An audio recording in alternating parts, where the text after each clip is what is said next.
মহারাজ, মহারাজ, হ্যাঁ মহারাজ, আমি আপনার কাছে একটা ন্যায্য বিচারের জন্য এসেছি মহারাজ। তোমার আবার কেমন হলো তোমার ন্যায্য বিচার? তুমি নির্দ্বিধায় নির্ভয়ে বলো। আমরা দুই ভাই মহারাজ। বাবা মারা যাওয়ার পরে বাবার সম্পত্তি দুই ভাগে সমান ভাগে ভাগ করি চাষাবাদ করছি, কিন্তু হঠাৎ করে ভালো জমিগুলি বর্দা সব নিয়ে নিয়েছেন আর সব অনুর্বর জমি আমাকে দিয়েছেন। যেই জমিগুলোতে চাষ করে ফসল উৎপন্ন করা খুব কষ্টদায়ক মহারাজ। তাহলে বলুন আমি কেমন করে সংসার চালাবো? এই কি শুনছি আমি বেল্টু? তুমি বড়, তুমি এরকম করছো কেন শুনি? না মহারাজ, এটা মিথ্যা। আমি তো সব জমি সমান ভাগে ভাগ করে দিয়েছি, ভালো আর খারাপ দুটোই দিয়েছি, কিন্তু ছোট ভাই চাষ করতে জানে না বলে আপনার সামনে একথা বলছে। ঠিক আছে, তোমার কথা যদি সত্যি হয় বেল্টু, তাহলে শোনো বীরবল, মন্ত্রী বীরবল, তুমি এক কাজ করো, এই দুই ভাইয়ের ঝামেলাটা একটু দেখে নাও। আজ্ঞে মহারাজ, ঠিক আছে, এইটা একটা সাধারণ ব্যাপার। এই শোনো, তোমরা দুই ভাই, আমি যা বলবো তোমরা তাই করতে পারবে? যদি পারো তাহলে বলো। আজ্ঞে মন্ত্রী মশাই, হ্যাঁ অবশ্যই করব, আমিও রাজি আছি। তোমাদের দুই ভাইয়ের কাছে একটা প্রশ্ন থাকছে, এক সপ্তাহের মধ্যে সেই প্রশ্নের উত্তর তোমাদেরকে জানাতে হবে।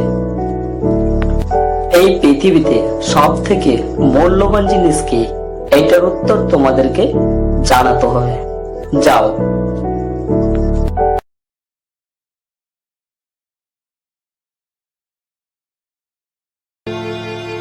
মন্ত্রী মশাই তো বললেন, কিন্তু এর উত্তর কিছু তো বুঝে উঠতে পারছি না। হ্যাঁ গো বাবা, তোমাকে দেখে মনে হচ্ছে খুব চিন্তিত, কেন বলো? আরে মা, কি বল, মন্ত্রী মশাই বীরবল এমন একটা প্রশ্ন দিয়েছেন যেটা এক সপ্তাহের মধ্যে জানাতে হবে, না হলে ভালো জমিগুলো পাওয়া যাবে না গো। মা, আমায় বলো বাবা, কোন প্রশ্নটা তুমি উত্তর খুঁজে পাচ্ছ না? মা, এই পৃথিবীতে সব থেকে মূল্যবান জিনিস কি? ও এটা, ঠিক আছে, তুমি মহারাজকে উত্তরটা গিয়ে বলে আসবে, দেখবে তুমি ঠিক জিতবে।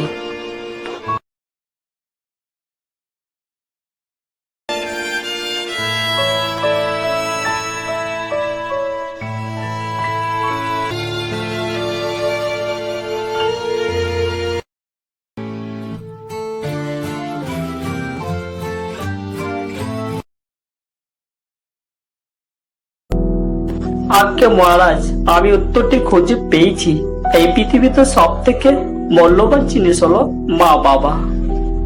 কেননা সব জিনিস কিনতে পাওয়া যাবে, কিন্তু মা বাবা হারিয়ে গেলে আর খুঁজে পাওয়া যাবে না। আগে মন্ত্রী মশাই, এই প্রশ্নের উত্তর আমার কাছে নেই। ঠিক কি হবে আমি স্থির করতে পারছি না। আমার মনে হয় আরেকটা প্রশ্ন দুই ভাইকে আমাদের সুযোগ করে দেওয়া দরকার। ঠিক আছে, তাই হবে। শোনো তাহলে, এই পৃথিবীতে এমন কোন জিনিস রয়েছে যেটা সব থেকে বেশি দৌড়াতে পারে, অর্থাৎ দ্রুতগামী? এই উত্তরটা তোমরা আবার এক সপ্তাহের মধ্যে জানাবে। আরে মা, আমি তো ফের দুশ্চিন্তায় পড়লাম। মহারাজের মন্ত্রী মশাই বীরবল আবার একটা প্রশ্ন দিয়ে বসে আছেন। সে কি প্রশ্ন বাবা, বলো, সেটা আমি চেষ্টা করব। উনি বলেছেন এই পৃথিবীতে সবথেকে দ্রুত জিনিস কোনটা? তুমি মহারাজকে কে, মহারাজের মন্ত্রী মশাই বীরবলকে উত্তরটা, এই উত্তরটাই বলে আসবে বাবা, দেখবে তুমি ঠিক জিতবে।